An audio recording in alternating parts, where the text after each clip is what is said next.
કથાની અંદર પ્રવેશ કરીએ. સૌને જય શ્રી કૃષ્ણ. આવી જાય.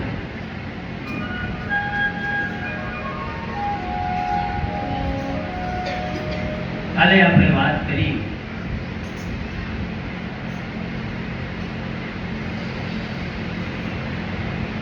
કોની વાત કરી હતી કાલે?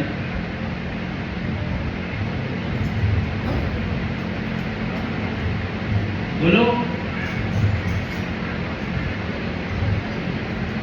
પહેલા દિવસે કથામાં કીધું કે આ 10 દિવસની કથાની અંદર પૂછવામાં આવે, પ્રશ્ન કરવામાં આવે. પરીક્ષિત રાજા,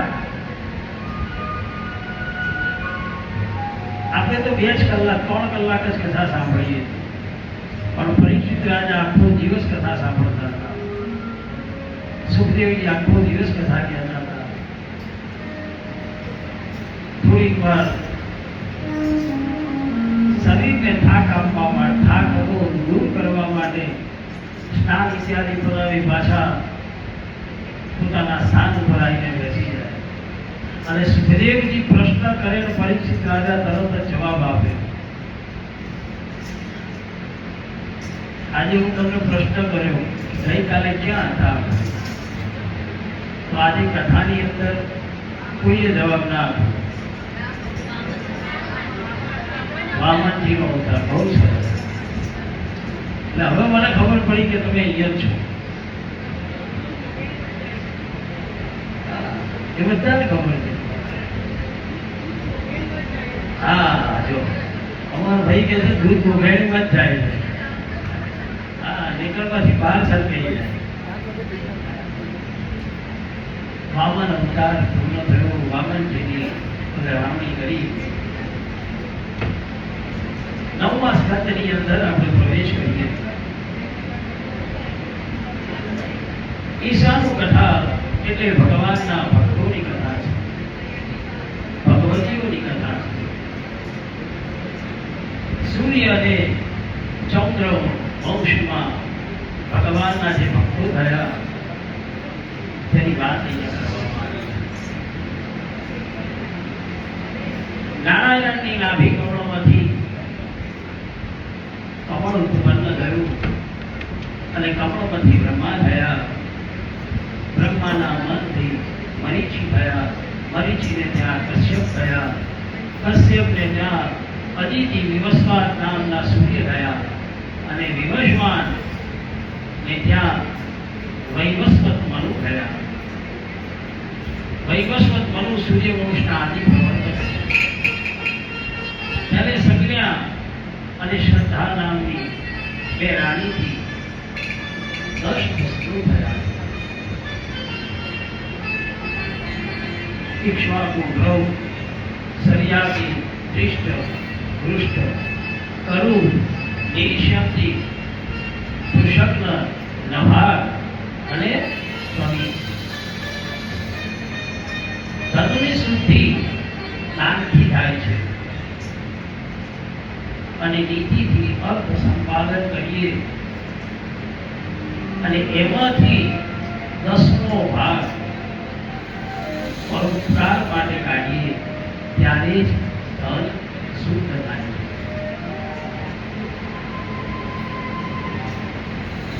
ભાગવતજીની અંદર લખેલું છે જે કંઈ પણ તમે કમાવો છો એનો 10મો ભાગ કાઢી અને પરોપકાર અર્થે ભગવાનના માટે સમર્પિત કરવો પડે. પણ કયો પૈસો? ભાગવતજી લખે છે નીતિથી કમાયેલો જે પૈસો છે, ધન છે, એનો 10મો ભાગ કાઢવાનો. પણ આપણે તો ઘણી વખતે અનીતિથી છીનવેલું હોય, પડાવી લીધેલું હોય, ખોટા ધંધા કરી અને પૈસો કમાયો હોય અને એને ધન શુદ્ધ કરવા માટે હું ભગવાનને અર્પણ કરું, એ ધન ભગવાન સ્વીકારતો નથી અને એ ધન શુદ્ધ પણ થતું નથી.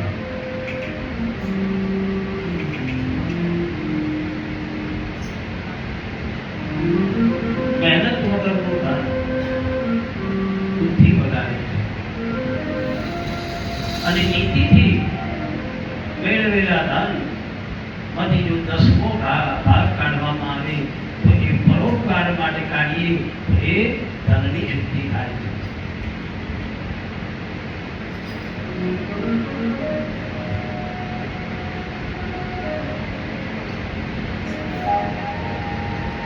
કોઈ પણ ધંધાની અંદર તમે નોકરી પણ કરો છો, ધંધો પણ કરો છો, જે કરતા હોય જે પગાર આવે કે જે કમાઈએ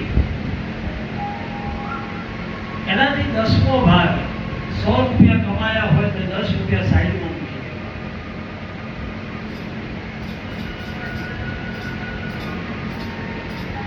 હું એટલું કહું, 1 વર્ષ ટ્રાય કરો ભાઈ. કેટલા? 1 વર્ષ જે તમે કમાવો છો એનો 10મો ભાગ બહાર કાઢી નાખો મહિનાનો, અને અંતે 1 વર્ષ પછી એ જે કંઈ પણ પૈસો 10મો ભાગ જે છે એને કોઈ પણ જગ્યા ઉપર પરોપકાર માટે, ભગવાનની પુણ્યની ત્યાં ગમે તે કરવા માટે વાપરો. અત્યાર સુધી જે નથી થયું ને એ આવતા વર્ષે એ તમારા વ્યાપારની અંદર, નોકરીની અંદર એનું ડબલ કરી આપશે. એટલા જ માટે દાન બતાવેલું છે.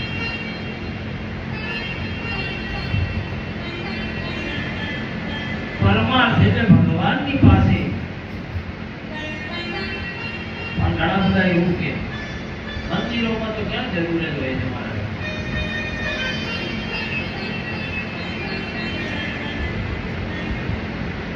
પણ એવું નથી કહેતો કે મંદિરોમાં જાઓ.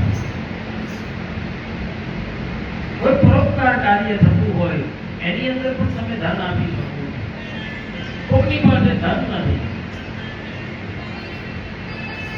તો શરીર સારું હોય તો એ મંદિરોની અંદર, એ હોસ્પિટલોની અંદર, સ્કૂલોની અંદર, એવી એવી જગ્યાઓ ઉપર જઈ જ્યાં પરોપકાર થતો હોય ત્યાં આગળ જઈ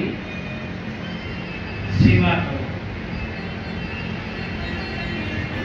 કોઈની પાસે ધન ના હોય, તન ના હોય, જે કંઈ પણ તમારા હાથમાં હોય એનાથી ભગવાનનું પરોપકાર કાર્ય કરતા રહો. મનુ મહારાજના એક પુત્રનું નામ હતું વૃષભ.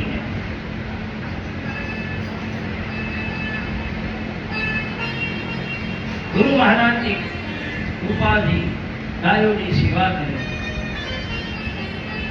એક રાત્રિના સમયમાં એ ગૌશાળામાં વાઘ આવે. ગાયો વાપરવા માંડી છે.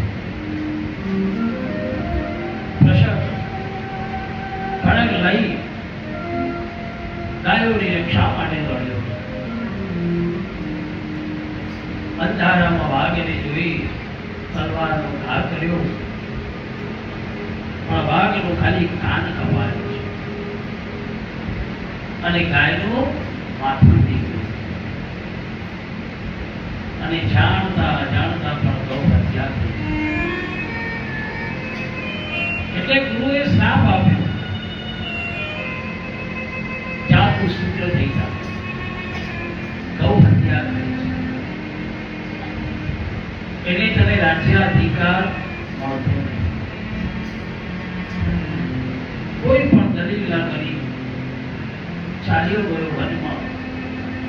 ભગવાનનું ભજન કરતા કરતા ભગવાનને પામ્યો. ભલે એનાથી ગૌ હત્યાનું પાપ હતું, અજાણતા પણ થયું,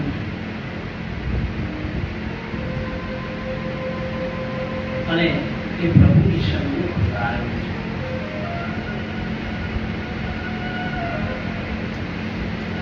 પાપ થાય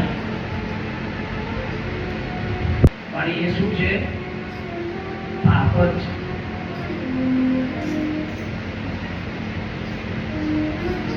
જાણી જોઈને પાપ કરો એને તો ભોગવવાનું જ છે. કાલે કીધું અજાણતામાં પણ જો પાપ થાય છે તો ત્યારે એનો સરવાળો બાદબાકી થતા એક કરતા મનુરાજા નો એક પુત્રનું નામ હતું નભ. જો આપણે રામ અવતાર લાવવાનો છે આજે આખું રામાયણ આવવાનું છે, પણ રામાયણની પહેલા જે ભક્તો થયા છે એમની કથાઓ કરતા કરતા આગળ રામજીના વંશોમાં જવાનું છે. મનુ મહારાજનો પુત્ર હતો નભ. નભથી નાભાગ થયા. નાભાગ પિતૃ ભક્ત છે. નાભાગ જ્યારે ગુરુગ્રહે ભણતા હતા તે દરમિયાન ભાઈઓએ બાપાની સંપત્તિ આપી દીધી. બધા છોકરાઓને વેચી. અને જ્યારે નાભાગ પાછા આવ્યા અને જ્યારે પાછા આવે છે પૂછે છે મોટા ભાઈને, ત્યારે મોટા ભાઈએ કીધું સંપત્તિ બધી વેચાઈ ગઈ, સંપત્તિમાં એક જ છે, તો કે શું? આપના પિતા.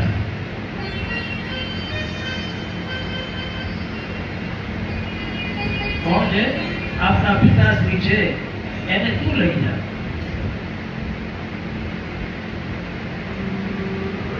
આની ઉપરથી ખ્યાલ આવે છે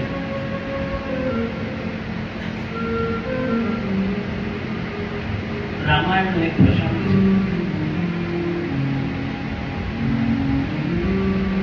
છે કે જ્યારે કઈ કહીએ રામને કીધું કે તમારે વનવાસ જવાનું છે અને મારા પુત્રને ગાદી આપવાની છે.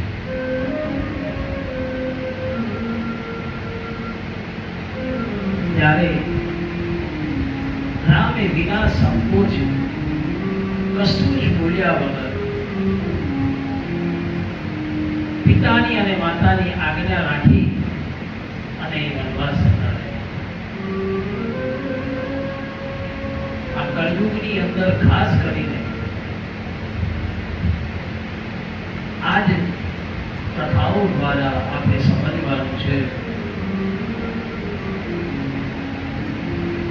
અને પહેલા જ દિવસે કે બીજે દિવસે જ મેં કીધું જોડાવામાં મજા છે, જોવામાં મજા નથી.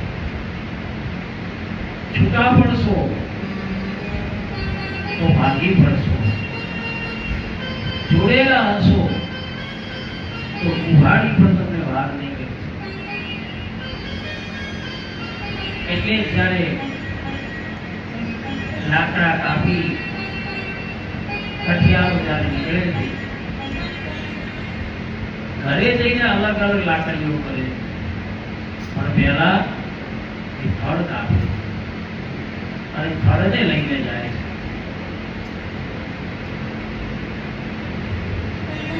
આ નાભાગના ભાઈઓએ સંપત્તિ વેચી અને બાપને એમને જ રાખ્યો. અને નાભાગને કીધું તારા ભાગમાં પિતાજી છે, લઈ જા. ક્યારેય પણ મા બાપના ભાગ ના પાડે. આ કળિયુગની અંદર સંપત્તિના ભાગ પડે ને તો મા બાપના પણ ભાગ પડી જાય. એક પિક્ચર આવ્યું હતું ને અમિતાભ બચ્ચન,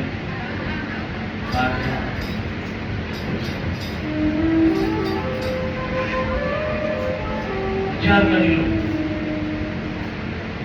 આ પિક્ચર દ્વારા શીખવાડે છે, પણ એની પહેલા તો આ કથાઓમાં કહી દીધું સંપત્તિના ભાગ પાડજો, ધનના ભાગ પાડજો, અનાજના ભાગ પાડજો, જેના પાડવા હોય એના પાડજો, ઘરના પણ ભાગ પાડજો, પણ ક્યારેય પણ પોતાના માતા પિતાના ભાગ ના પાડજો. ઘણા તો અત્યારના જમાનામાં મેં જોયું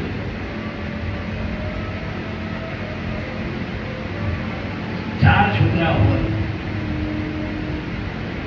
મા બાપે એ 4 છોકરાઓને મોટા કર્યા, પણ જ્યારે માતા અને પિતાને વારો આવે છે ત્યારે 12 મહિનાના 4 જગ્યાઓ પર ભાગ પાડે છે. 3 મહિના મોટાના ઘેર, 3 મહિના નાનાના ઘેર, 3 મહિના વચૂટના ઘેર અને 3 મહિના છેલ્લાના. 3 મહિના બધાના ઘરે ફરે અને આપણે પૂછીએ તો એવું કે એમની હવા ફેર થાય. હવે ઘણી વખત પૂછીએ, કથા કરવા ગયા હોય, 1 મહિનો હોય બા, પછી પાછા ના હોય, બીજા 3-4 મહિને ગયા હોય તો બા પેલા નાના ભાઈના ઘરે ગયા. કેમ? થોડી હવા ફેર થાય ને, એમને સારું લાગે. ભૂલો લે અને પછી ખબર પડે, ઓહો ભાઈઓએ તો મા બાપના ભાગ પાડી. જ્યારે તમે નાના હતા, બાળપણમાં હતા, ત્યારે જો એ બાળકોના મા બાપે ભાગ પાડ્યા હોત તો તમે આ સ્ટેજ ઉપર ના પહોંચો. કારણ માતા અને પિતાનું ઋણ આપણે ક્યારેય પણ ચૂકવી શકતા. પછી ભજનો ગાઈએ, કીર્તનો ગાઈએ,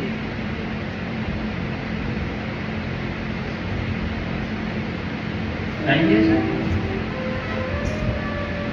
એમનું ઋણ ક્યારેય ચૂકવી શકતા.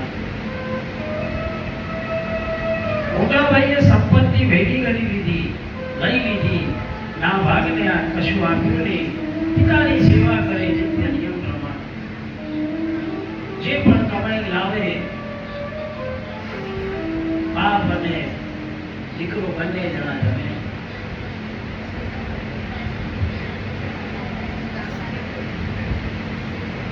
માળા ફેરવાય અને એવું અહીંયા કીધેલું છે, મા બાપની જો સેવા નથી કરતા એ જગ્યા ઉપર ક્યારેય પણ ઈશ્વર રહેતા નથી. ભલે એ મંદિરે જાય, વિઘ્નો ભરવા જાય, ધજાઓ લઈ માતાજીના મંદિરોમાં જાય, પણ જ્યાં મા બાપ નથી એ ઘર ઘર નથી. અને અત્યારના પ્રમાણમાં જોવા જઈએ તો મા બાપ ક્યાં હોય?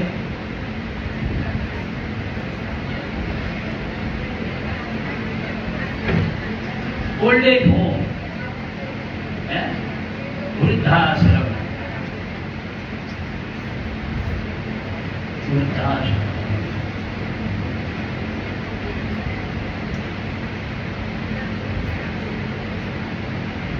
એક વખત છોકરાએ પિતાને પૂછ્યું, પિતાજી તમારા 4-5 વાત થોડા થઈ જાય. એટલે બાપાએ કીધું, લે શંકર છાનો માનો. પિતાજી ગુસ્સે થઈને કહ્યું,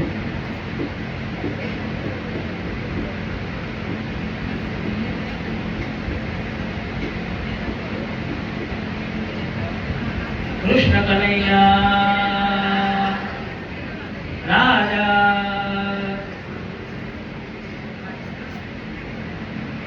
આપણે બધા આયા છે એના માટે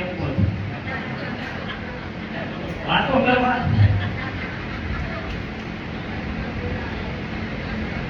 પહેલા કીધું કે લલિતભાઈ લઈને આવે ને તો બધા લઈ લેવું, એની જોડે ચર્ચા નહીં કરવી, એ તમારી સેવા કરે છે, સેવામાં તમે લઈ લેવાનું. કારણ શું થાય, તમે લોકો તમારું વાતાવરણ છે ને આજે સરસ મજા જામી હોય ને, અને ત્યાં આગળ તમે વાતો કરો ને એટલે અમારી દ્રષ્ટિ તમારી હોય છે. અને જ્યાં ઉઠ્યા પછી પણ માં થાકી ગઈ હોય, ગમે તેટલી થાકી હોય, ભાઈ બાળકને દૂધ પીવડાવે છે, લંગોટ બદલાવે છે, એનું ઋણ ક્યારે આપણે ચૂકવી શકતા નથી. આ નાભાગ ખૂબ પિતાની સેવા કરી, ખૂબ સેવા કરી અને પિતાએ સેવાથી પણ ખૂબ પ્રસન્ન થયા. અને એવું કહેવાય છે કે જ્યારે વૃદ્ધ માણસની આંતરડીથી જે આશીર્વાદ નીકળે છે તે ક્યારેય પણ નિષ્ફળ થતા નથી. આપે કીધું નાભાગ બેટા દુઃખી ના થઈશ. અને એ નાભાગની પિતૃ ભક્તિથી ભગવાન શિવજી પ્રસન્ન થયા છે અને શિવજીની કૃપાથી એમના ત્યાં સોનાના વાસણ થયા છે. જે ભાઈઓના ત્યાં હતા એ નાભાગ સંપત્તિવાન થયો છે. એટલે જ મા બાપની સેવા કરો અને સેવા કરવા વાળા દીકરા થાય એના ત્યાં ભગવાન વધારે અને નાભાગના ત્યાં અમરીશ નામના પરમ ભક્ત થયા.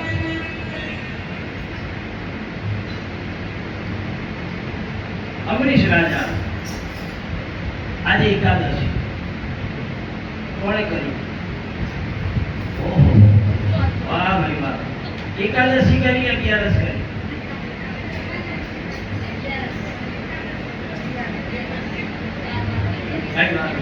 જે કરીએ પણ કરજો.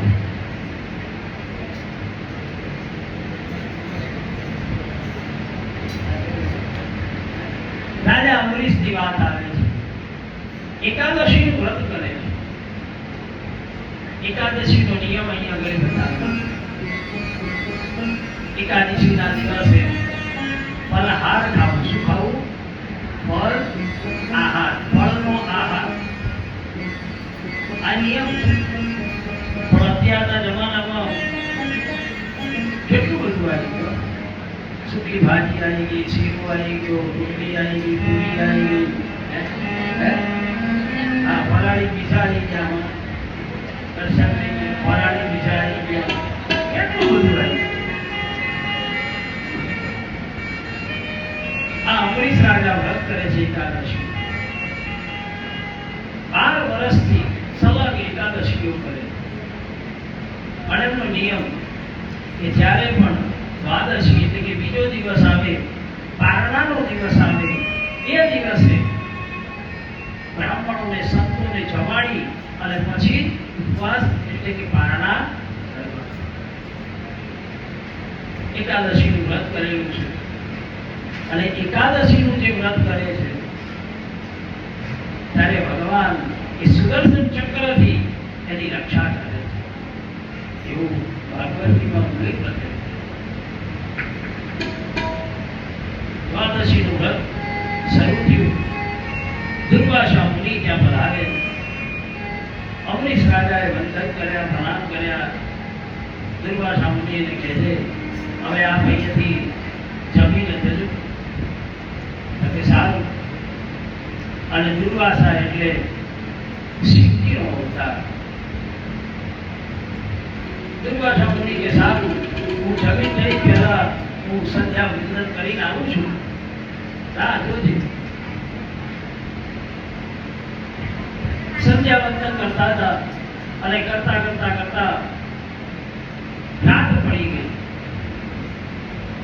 પેલા અમરીશ રાજાને ખબર પડી કે હવે આપણો ટાઈમ થઈ ગયો, 12 વાગ્યાનો જમવાનો, તે છતાંય આવ્યા નથી. અને જો હું વ્રતનું પાલન નહીં કરું તો પછી વ્રત પૂરું ના થયું કહેવાય. તે છતાંય રાહ જોવે છે. બ્રાહ્મણોને જમાડ્યા અને બ્રાહ્મણોને જમાડી અમરીશ રાજા બ્રાહ્મણો કહે છે કે મહારાજ તમે જમી લો. તો કે ના, હમણાં ના જમાય. દુર્વાસા મુનિ આવ્યા છે અને જો એમને જમાડીને જવું તો મને અતિથિનો પાપ લાગે. સારું, એક કામ કરો, તમને પાપે ના લાગે, દુર્વાસા મુનિનું વ્રતે સચવાઈ જાય બધું સચવાઈ જાય. એટલે એક કામ કરો, એક આચમન કરો, એની અંદર તુલસીજી પધરાવો, આચમન કરી લો, તુલસીજી ગળી જાઓ, એટલે વ્રત પણ પૂરું થઈ ગયું અને જમવાનું જમ્યા નહીં એવું કહેવાય. બ્રાહ્મણોએ કે નહીં કે કરવું, આ એવું બતાવે છે. અમારે તો ઘણા બધા એવા હોય. મેં પહેલા કીધું કે સત્યનારાયણની કથા અમે ઘણી વખત કહીએ, અમારા કરણભાઈ કાયમ કે બોલો સત્યનારાયણની કથામાં કોણ આવે? ઓ મારા તમારે કથા સાંભળી લીધેલી છે, તમે તમારે બોલી જવું પડે. હા, બ્રાહ્મણ કે 3 વખત આચમન કરવું,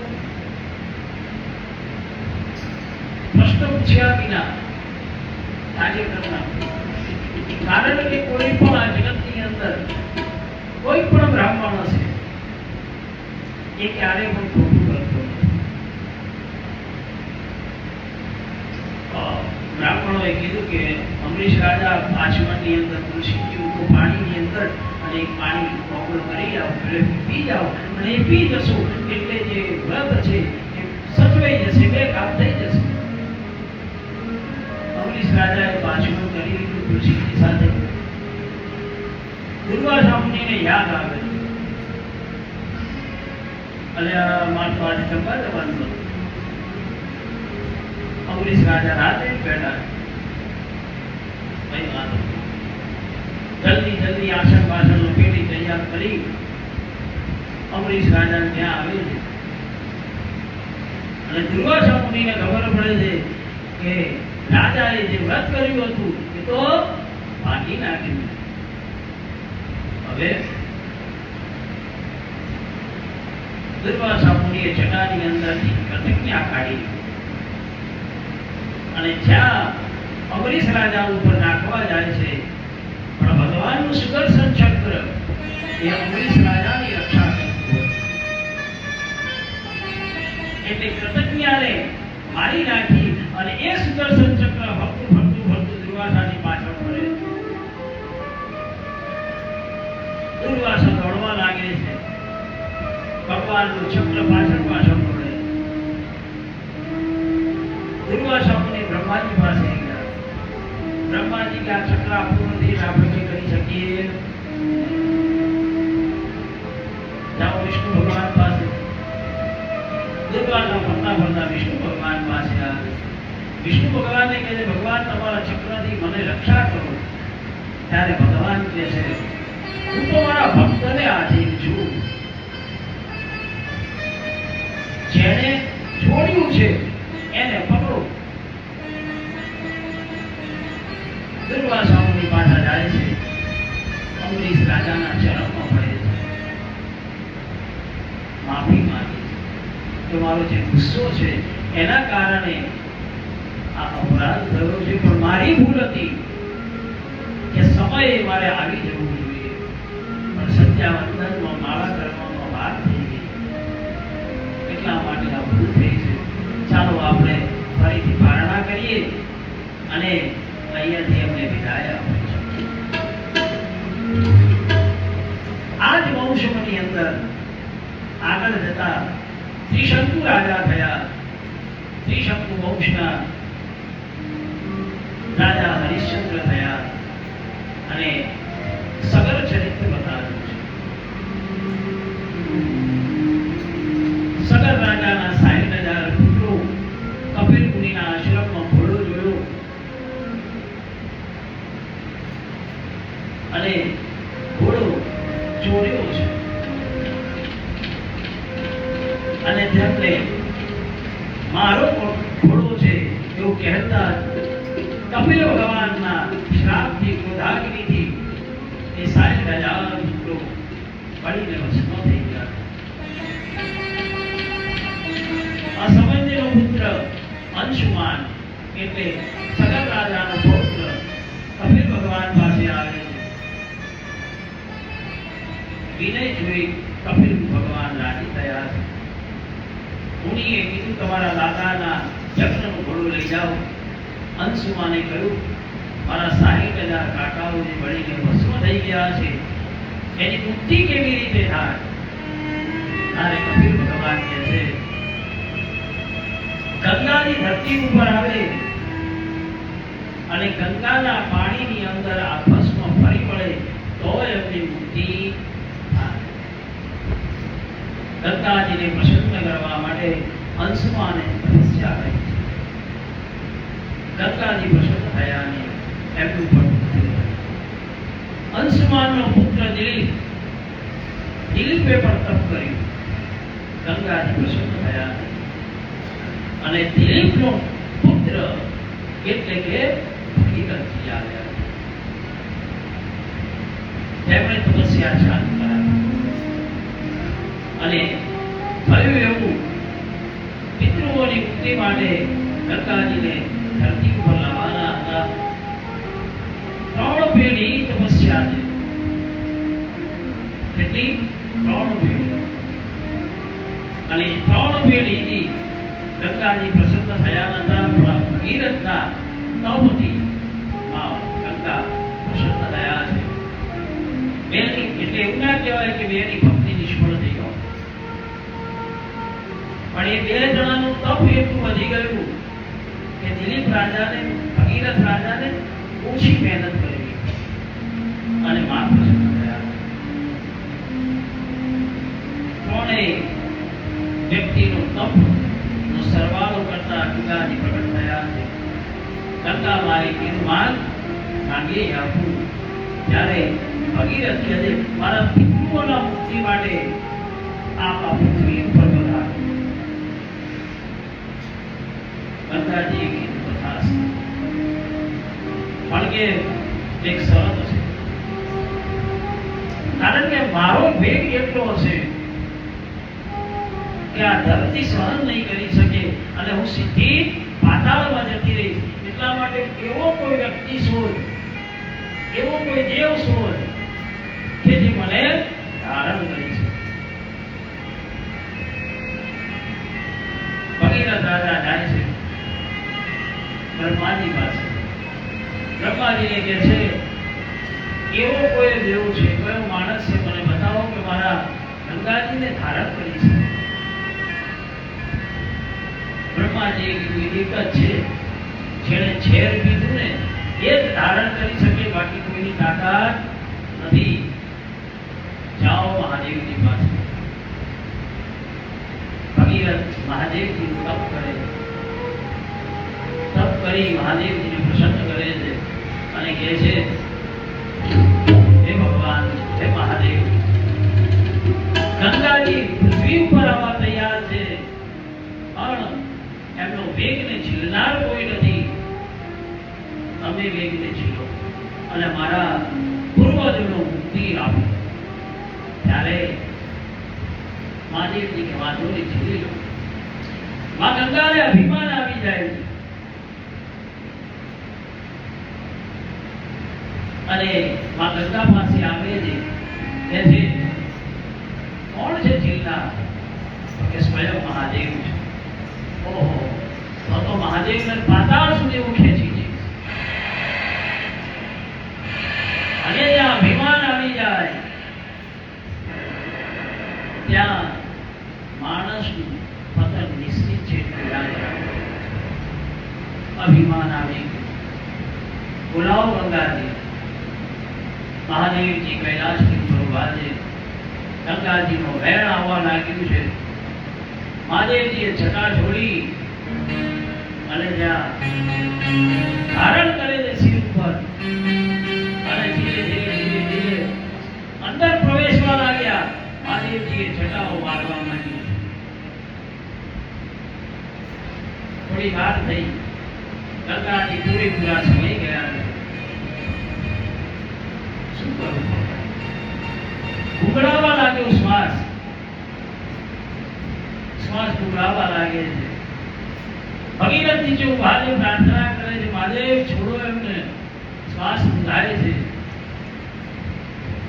ત્યારે ભગવાન કહે છે, ગંગાજી, તમને અભિમાન હતું ને, મારા સાથે તમે પાતાળમાં લઈ જવાના છે.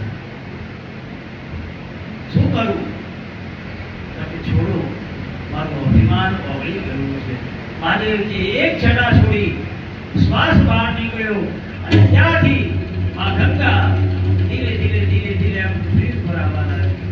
ગંગા સુનો તો ગંગા સારી નાશ કરે છે. રાજા પ્રજાનું ધ્યાન રાખે પણ રાજાનું સુખ દુઃખ પૂછવા માટે સદગુરુ હોય છે. અને જ્યારે દુઃખ આવે ને તો અમે લોકો કહીએ કે જ્યારે દુઃખ આવે ત્યારે પ્રભુના શરણમાં જતા, કાં તો બધી કોઈ એવા સદગુરુના શરણમાં જાઓ કે તમારા દુઃખને એ દૂર કરવાનો ઉપાય સમજાવે. ગુરુ મહારાજ વશિષ્ઠજીના આશ્રમમાં જાય છે, વંદન કરે છે દશરથ રાજા. આપની કૃપાથી બધું સુખ છે, રાજ્ય પણ સારું ચાલી રહ્યા છે, પણ ધર્મ બાળકોનું બિલકુલાટ નથી, સંતાન નથી. અને કદાચ સંતાન નહીં હોય તો આ વંશ પૂર્ણ થઈ જશે અને રઘુવંશ હવે આગળ નહીં બને. ત્યારે વશિષ્ઠ મહારાજ કહે છે આપણે પુત્ર કામેશથી લગ્ન કરીએ.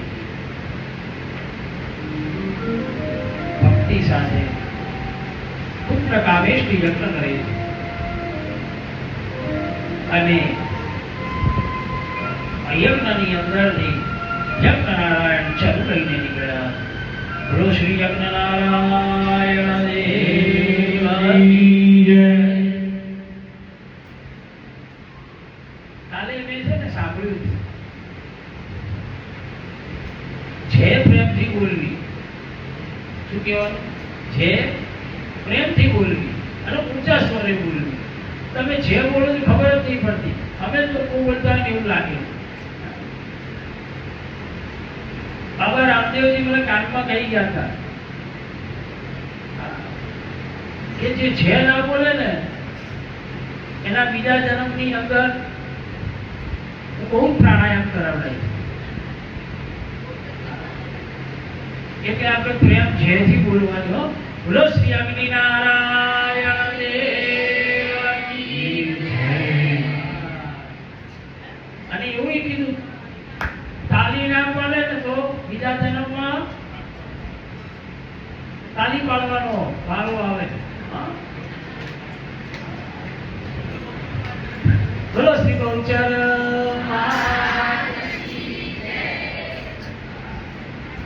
બોલવાની. કારણ કે આપણે અહીંયા 24 અવતારો લઈએ છીએ. જુઓ, કૃષ્ણ પાસે જતા પહેલા જે કૃષ્ણ વિષ્ણુ ભગવાનના જે અવતારો થયા છે એ બધા જ અવતારોની વાત કરીએ છીએ. અને ખાલી જે બોલીએ ને એટલે ભગવાન પ્રસન્ન થાય કે હા આ લોકો બધા જ કથાની અંદર બેઠેલા છે. અગ્નિ નારાયણની જય કર્યો. વશિષ્ઠજીએ ચરુ આપ્યું અને દશરથ રાજાને કીધું કે આ ચરુ આપની કોને પત્નીઓને વહેંચી દો. ચરુમાંથી અડધો ભાગ એ માને કૌશલ્ય માને આપ્યો, બાકીના સુમિત્રા અને કૈકેયીને આપ્યો. અને એ માતા ગર્ભવતી થયા. અને જ્યાં ગર્ભવતી થઈ ભગવાનને ખબર પડી, આખા ગામની અંદર, સરયુ નદીની અંદર, અયોધ્યાની અંદર ખબર પડવા લાગી કે હવે અમારા ઘેર અમારા રાજ્યમાં ભગવાન આવવાના. મંગળ સપના આવવા લાગ્યા, માતાઓનું તેજ વધવા લાગ્યું. સમય વિકસિત થયો થયું. ભગવાનના આગમનની સૌ તૈયારી રહ્યા. રઘુવીરના આગમનનો ઇંતજાર છે અને સ્વાગત કરે છે. પ્રકૃતિ પણ સ્વાગત કરવા તૈયાર થઈ ગઈ છે. સરયુ નદી અમૃત વહેવડાવવા લાગી. અયોધ્યામાં લોકો ખાડો કરે ત્યાં રસ્તો નીકળવા લાગ્યા છે. પ્રભુના આગમનની તૈયારી થવા લાગી. લોકો પ્રાર્થના કરવા લાગ્યા. શિયાળો ગયો, ઉનાળો આવ્યો, ફાગણ ગયો, ચૈત્ર મહિનો આવ્યો અને ચૈત્ર મહિનાનું શુભ દિવસ, યોગ લગ્ન વાર તિથિ બધું જ અનુકૂળ છે. અને ચૈત્રમાં શુક્લ પક્ષની 9મી તિથિએ ભગવાન પ્યારું એવું અભિજીત નક્ષત્રની અંદર મધ્યાહનનો સમય 12 વાગે, બહુ ગરમી નહીં, બહુ ઠંડી નહીં, અને દેવતાઓને હર્ષ અને સંતોની સાથે આનંદ કરતા કરતા પ્રભુ પ્રકાશ યજ્ઞ દર્શન થાય છે. મર્યાદા પુરુષોત્તમ નો અવતાર થાય છે. ધનવૃષ્ટિ થઈ છે, પુષ્પવૃષ્ટિ થઈ છે, અને સ્તુતિ કરવા લાગ્યા. સુર સમૂહ વિનતી કરી પહોંચે નિજ નિજ ધામ. જગ નિવાસી પ્રભુ પ્રગટે અખિલ લોક વિશ્રામ. જ્યાં ભગવાનનો જન્મ થયો,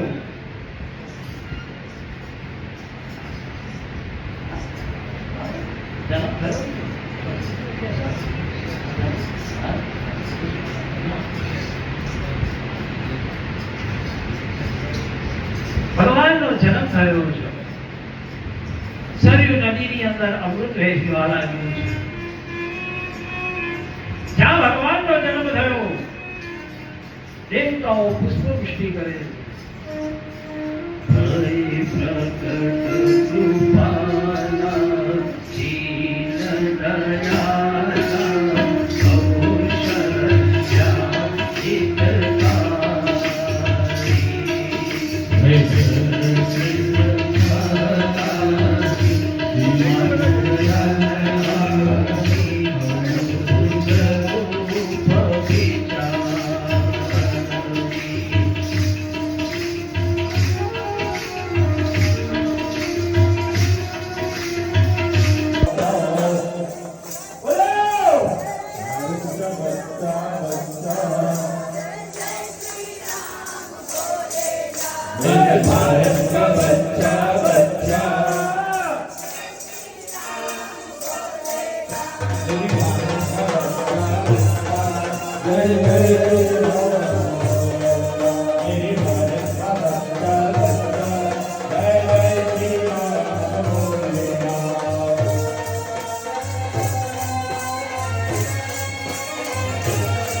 Jai